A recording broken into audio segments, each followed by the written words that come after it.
لا ما عاد يرعبني ظلم يهددني لا شيء أخسره.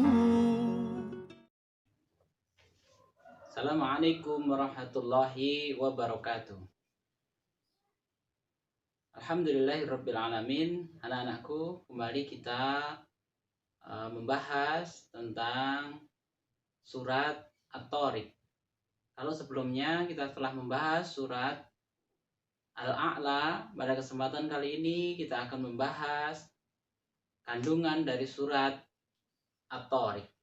Sebelum kita membahas kandungan surat At-Tariq, mari bersama-sama kita membaca surat At-Tariq secara tartil dengan irama. Kalau kemarin kita belajar dengan irama nahawan, pada kesempatan kali ini kita belajar dengan irama Hijaz. Mari bersama-sama diawali dengan ta'awud dan basmalah. أعوذ بالله من الشيطان الرجيم. بسم الله الرحمن الرحيم. والسماء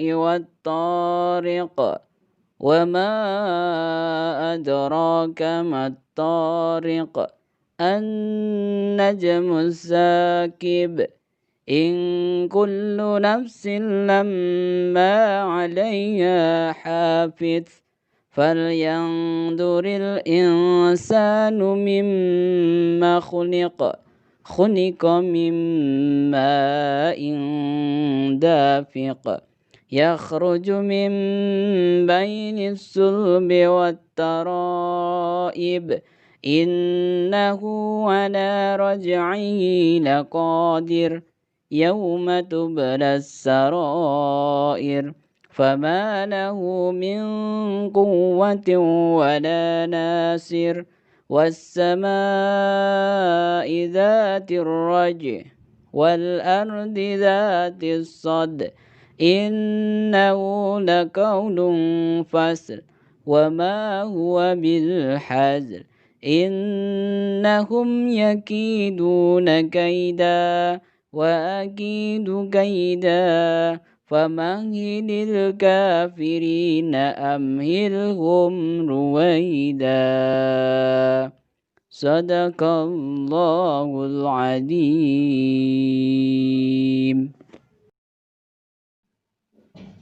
Surat At-Tariq, anak-anakku, surat yang ke-86, terdiri dari 17 ayat, dimaksud dengan termasuk surat Makkiyah.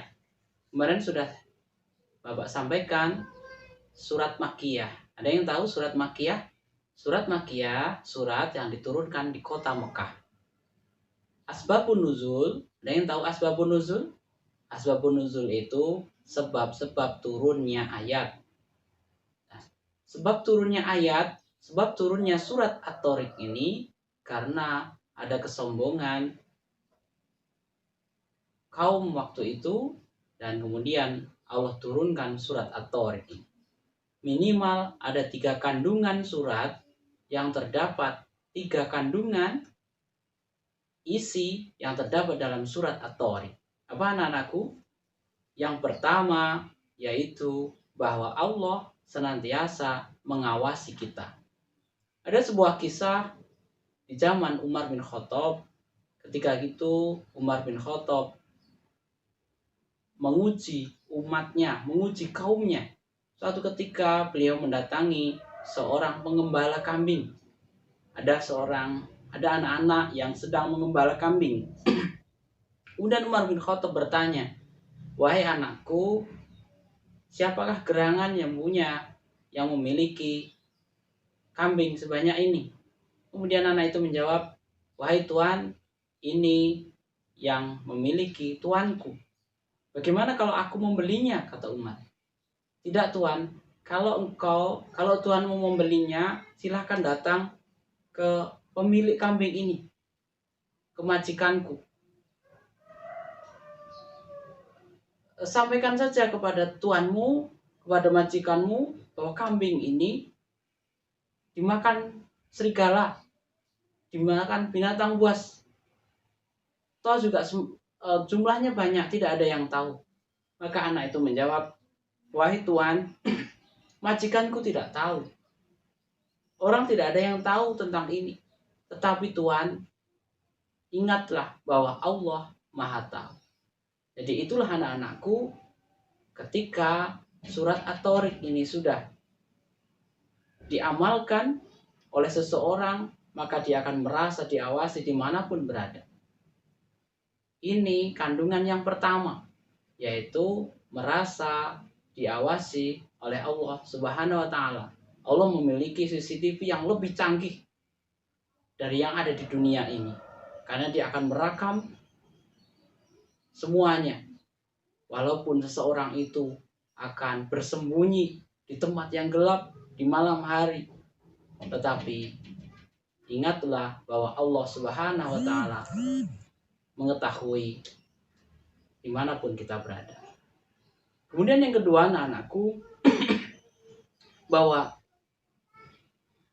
amal kita, semua yang kita lakukan itu akan ditampakkan di akhirat. Maka di akhirat nanti semua dari kita akan membawa catatan amal baik buruk dan yang baik akan dilaporkan kepada Allah Subhanahu wa Ta'ala. Semuanya akan ditayangkan, ditampilkan. Kalau ibarat sekarang mungkin membawa flash disk, kemudian ditampakkan semuanya dan semua orang bisa menyaksikan apa yang telah kita perbuat.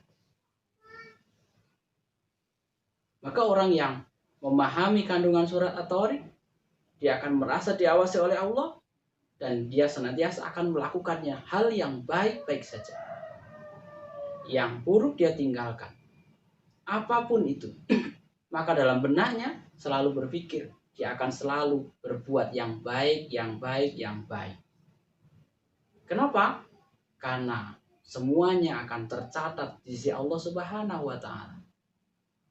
Kemudian yang ketiga, yang terakhir anak-anakku, bahwa proses pembuatan, proses penciptaan manusia diri kita ini adalah kuasa Allah, adalah kemahabesaran Allah. Itu yang harus kita senantiasa sadari, bahwa semua yang ada di dunia ini atas ciptaan Allah Subhanahu wa Ta'ala, atas kehendak Allah Subhanahu wa Ta'ala. Dan mestinya kita menyadari bahwa kita tidak ada apa-apanya di hadapan Allah Subhanahu wa Ta'ala. Bahwa sebenarnya kita diciptakan sempurna dan itu mestinya membuat kita semakin tunduk, semakin taat kepada Allah Subhanahu wa Ta'ala. Nah, inilah anak-anakku kandungan dari surat At-Tariq. Mudah-mudahan kandungan surat At-Tariq ini menginspirasi kita, membuat termotivasi kita untuk merasa diawasi oleh Allah Subhanahu wa Ta'ala dimanapun kita berada, sehingga yang kita lakukan senantiasa kebaikan demi kebaikan. Assalamualaikum warahmatullahi wabarakatuh.